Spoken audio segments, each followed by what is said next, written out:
Let's talk about handling objects, because obviously now we modified the sun, the lights, materials, but how do we enrich what the model has to offer? How do we fill it up with life? That's actually via the libraries.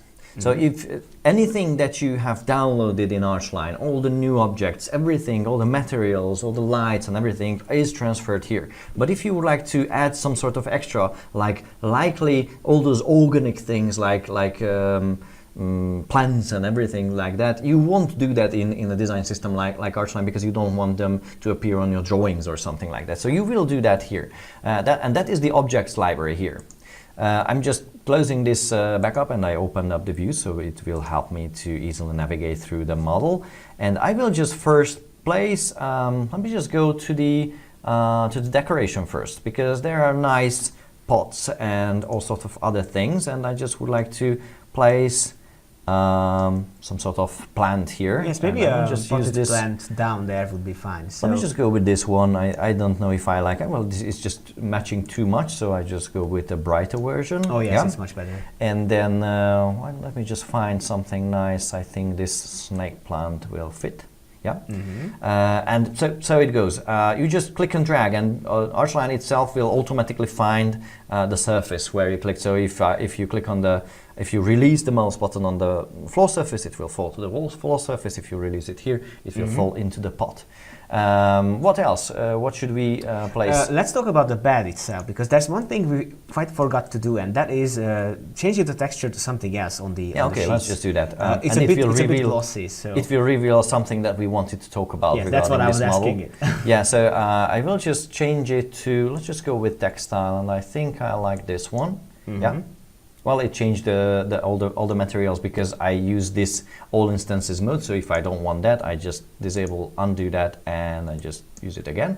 So now, yeah, this is a likely issue that I could do when I use the similar surfaces, and likely I will reveal this. It will reveal itself when I'm in the visual. So how to fix this? This is actually a geometry collision issue. I misplaced this surface, this textile. So if I would like to fix it, I should somehow move it. And to move it, you can actually do all sorts of transformation, move, rotate, and rescale an element. So when you select something and you click on move, all those axes appears, and when you hover your mouse on any of those, it will tell you on which direction you can move it. So if you just click and drag and just try to find the best position, and you release, and now it's better. So this is how you can actually move around anything. You can move around the pillows. If you disable this, it's just a simple selection, and in that case, of course, you can also erase these things and just exchange them with all sorts of other decorative items. Like, for example, in the objects, we have this furnishing library with all sorts of pillows. Like, for example, let me just go with this one. So I like this, but this is not the best with the orientation. So I need to rotate it, revolve it around. Yeah. Let me just zoom in a little bit. Yeah, it's with the letter F to focus. Also, I will just bring in this one in front of it. And this is also turned around. So I just click here. Let me just rotate it around. If I don't like the position, I can just click on move, and I can just refine it. You know, it's just too much, yeah, like that.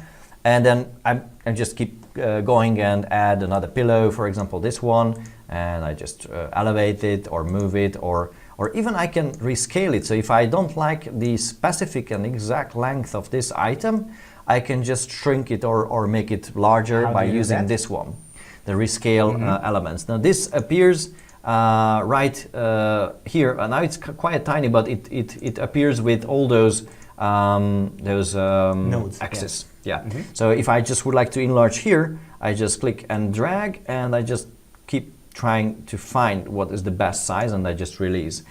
This also has a feature when you can just completely and fully enlarge it proportionally like this, but this is not what I wanted to do, so I just undo that. And then what about using some effects? I understand that we have a candlelight, for instance. Maybe that would look nicely in this project. Yeah, we do have a candlelight for that purpose. You can just go back to the effects, and you can find all sorts of effects. Those are mostly fire. This candlelight actually falls there. and in this, the second one falls here. And let me just zoom in a little bit so we can easily see. Well, I just mispositioned it. You can actually just select any sort of light source and you can just get rid of it and try again. Or you can use the same move selected item to just navigate around.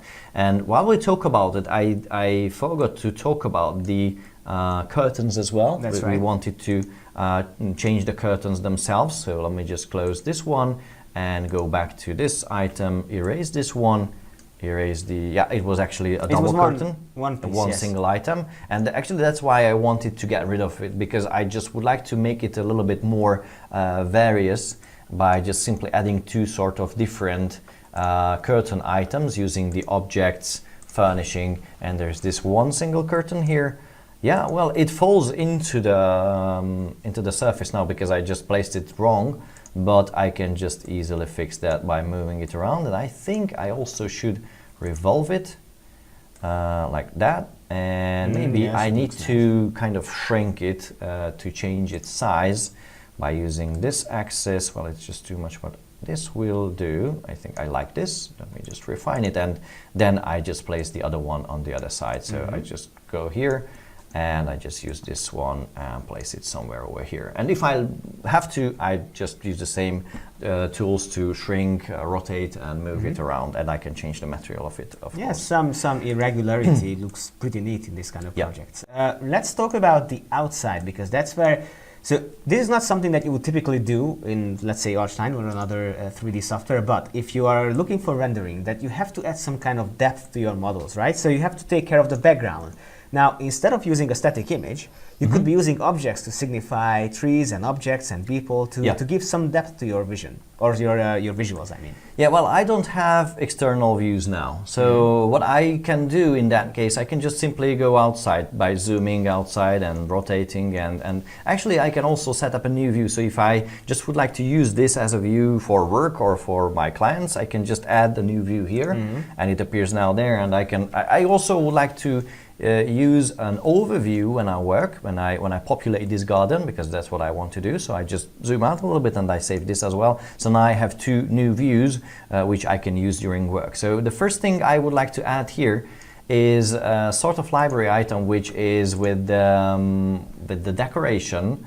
I think what we should be adding is maybe. I'm sorry, for the furnishing. I mean the fireplace itself. Oh yes, that's right. So we could have the fireplace, because I think this fire would look nicely outside. Yeah. And then we should be adding some vegetation as well. So yeah. So let me just place it around, and then I like that, and then I just add an effect, and let me just select a quite larger fire. I think it's just too wild, so let me just undo that, and I just use a smaller one. Yeah, it's better. Yeah. So and actually, I can just move it around. You can just click on it, and you can just use the same thing to fine-tune its position. So you can move easily. fire. Yeah, you can move fire. That's neat. Yeah, so well, this is how it happens, and then you can add all sorts of other details. Like, for example, this garden should have a few trees, bushes, and things like that, and all those things are appearing in the trees and plants library. So if I would like to add a few trees first, I will just click and find an acacia, for example, this here. Well, this is okay. Let me just zoom out to see it as an overview. So I just use another tree here, for example. If I don't like, I can just undo it, and I can place, for example, a sakura. Well, if it's too large, I can shrink it, or I can just get rid of it by erasing it and exchange it with another one. So you can just easily test and play and find the best object, the best plant that you want. We also have a few of these Mediterranean objects. I'm not using it now because it's just not fitting this specific garden.